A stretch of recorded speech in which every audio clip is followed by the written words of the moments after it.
A bullet is fired vertically upward with velocity v from the surface of spherical planet. मान लेते हैं कोई planet है, इसके सरफेस से किसी स्पीड v से एक बुलेट फायर की गई है.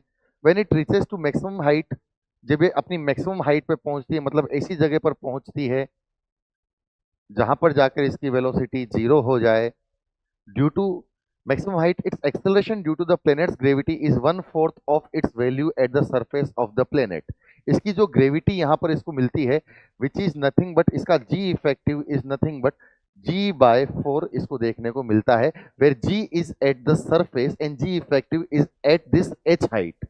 If the escape velocity from the planet is v escape is nothing but v under root n, then the value of n, ignore energy loss due to atmosphere. ठीक है, सबसे पहले तो इस h हाइट को हम लोग यहाँ से फाइंड आउट कर सकते हैं इस कंडीशन से कि g इफेक्टिव हमें दिया हुआ है इज नथिंग बट g/4, और g इफेक्टिव लिखा जा सकता है g upon 1 plus h by r का होल स्क्वायर. ये हम लोग जानते हैं किसी भी प्लेनेट के लिए सत्य है जिस प्लेनेट की सरफेस पर एक्सेलरेशन g को कंसीडर किया जाए.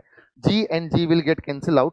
हम लोग लिखेंगे 1 plus h by r is nothing but 2. हम लोगों ने दोनों साइड रेसिप्रोकल करके स्क्वायर रूट ले लिया है, so h is nothing but r.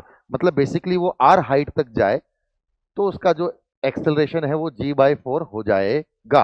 अब हमें यहाँ पर h का वैल्यू मिल गया है, तो हम यहाँ पर इस वेलोसिटी को फाइंड आउट कर सकते हैं कि ये वेलोसिटी क्या है, क्योंकि हमें एस्केप वेलोसिटी चाहिए इन टर्म्स ऑफ v. तो अगेन हम यहां से लेकर इसको इनिशियल कंडीशन मानकर और इसको फाइनल कंडीशन मानकर एनर्जी कंजर्वेशन लगा सकते हैं. अगर हम लोग एनर्जी कंजर्वेशन लगाते हैं इनिशियल और फाइनल कंडीशन मानकर, तो इनिशियली जो एनर्जी है that is nothing but gmm upon r which is at surface plus kinetic energy is nothing but half mv square is equals to finally जब ये r height पर पहुंच जाएगा तो सेंटर से टोटल दूरी इसकी हो जाएगी 2r, तो पोटेंशियल एनर्जी हो जाएगी माइनस gmm/2r, और final kinetic energy will be 0. m will get cancel out.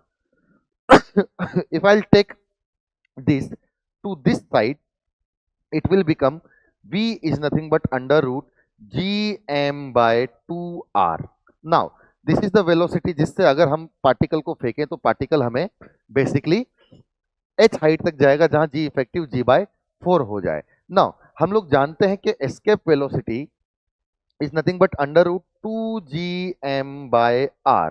तो बेसिकली अगर मुझे इसको एस्केप वेलोसिटी की टर्म्स में लिखना है तो मुझे इसको लिखना पड़ेगा अंडर रूट 4gm/2r. मतलब मैं इस 4 से इसको मल्टीप्लाई कर रहा हूं which is nothing but under root 4, तो मैं लिख सकता हूं v escape is nothing but twice of v, क्योंकि ये 2 अंदर जाके 4 हो जाएगा और again it will convert into escape velocity. मतलब n का वैल्यू हमें यहां पर मिलता है कितना, 2. मतलब option number A is the correct answer.